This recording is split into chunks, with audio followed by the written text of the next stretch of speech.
আপনি কি জানেন কৃষ্ণ নামের আগে কেন রাধার নাম জপ করা হয়? এর পিছনে আছে এক অপূর্ব কাহিনী। ব্যাসমুনির পুত্র সুখদেব তোতাপাখি রূপ নিয়ে রাধার প্রাসাদে বাস করতেন।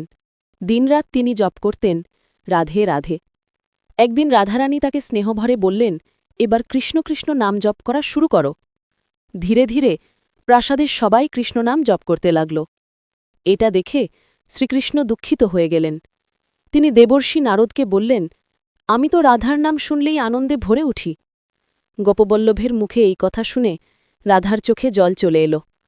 তিনি সঙ্গে সঙ্গেই সুখদেবকে আদেশ দিলেন, এখন থেকে কেবল রাধে রাধে জপ করবে।